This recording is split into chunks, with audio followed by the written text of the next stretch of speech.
নমস্কার বন্ধুরা, আমি মৌসুমি। আমার চ্যানেলে সবাইকে স্বাগত। আজকে আমি করব কই মাছের ঝাল রেসিপি। এর জন্য প্রথমে কই মাছগুলোকে আমি নুন হলুদ মাখিয়ে ভেজে নেব। ভেজে তুলে নেওয়ার পর ওই তেলের মধ্যে দিয়ে দেবো পেঁয়াজ কুচি। কিছুক্ষণ পেঁয়াজটাকে নাড়িয়ে নেব। এরপর এর মধ্যে দিয়ে দেবো সর্ষে আর কাঁচা লঙ্কা বাটা।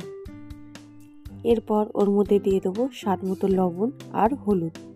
মশলাটাকে কষানো হয়ে গেলে এর মধ্যে দিয়ে দেবো জল। এবার ঝোলটা ফুটে উঠলেই ওর মধ্যে দিয়ে দেবো ভেজে রাখা মাছগুলো। এবার কিছুক্ষণ ঢাকা দিয়ে দেবো। ঢাকা আগলা করে ওর মধ্যে দিয়ে দেবো ধনেপাতা কুচি। কিছুক্ষণ ফুটে উঠলেই গ্রেভি গাঢ় হলে তৈরি আমাদের কই মাছের ঝাল। আমার রেসিপিটি যদি ভালো লেগে থাকে শেয়ার করুন ও সাবস্ক্রাইব করুন।